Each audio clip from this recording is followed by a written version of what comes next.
जळगाव जिल्ह्यात ऑनर किलिंगची घटना। वडिलांनी आपल्याच मुलीवर गोळ्या झाडून केली तिची हत्या, जावयावरही गोळीबार, जावई गंभीर जखमी।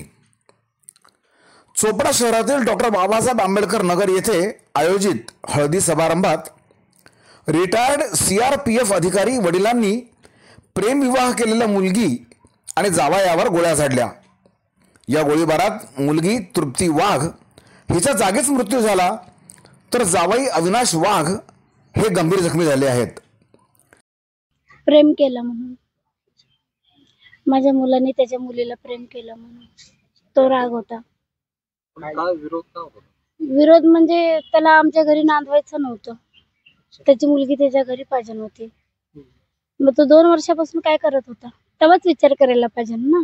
तू माझ्या पोरीच्या कार्यक्रमामध्ये गोंधळ घातला। हो, माझ्या सख्या मुलीचं लग्न होतं। म्हणजे आम्ही डीजे मध्ये नाचत होतो, मी माझे सर्व मुलं घेऊन नाचत होते, म्हणजे आमची फॅमिली सगळी नाचत होती, म्हणजे नवरदेवकडचे आमच्याकडचे सगळे आम्ही नाचत होतो।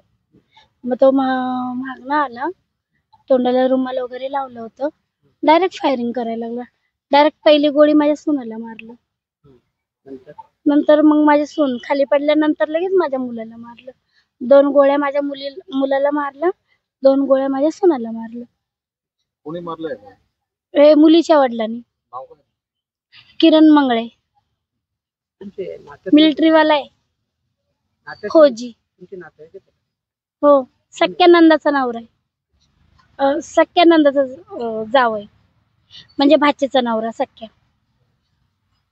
मुलगी काही मेडिकल कॉलेजला शिकत होती? हो, मुलगा पण शिकलेला आहे, 13वी झालेली आहे त्याची, कंपनीमध्ये कामाला आहे, कमीज कंपनीमध्ये। तुमचा काही नकार नव्हता नाही? हो, त्यासोबत म्हणतात की काही प्रेग्नन्सी वगैरे होती? हो, 4थ्या महिन्याची आता। हो, काय मागणी आहे तुमच्याकडे? आता माझी मागणी काही नाही, त्याला फाशीची शिक्षा व्हायला पाहिजे, नाहीतर कायमचं जेल एंट्री होऊन त्या जेलमध्ये सोडून मारायला पाहिजे।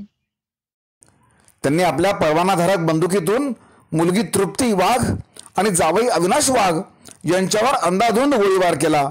या तृप्तीचा जागीच मृत्यू झाला, तर अविनाशच्या पाठीवर आणि हातावर गोळ्या लागून ते गंभीर जखमी झाले आहेत। गोळीबारानंतर संतप्त नागरिकांनी किरण मंगले यांना बेदम मारहाण केली। दोघांना जळगाव येथे हलवण्यात आलं आहे उपचारासाठी।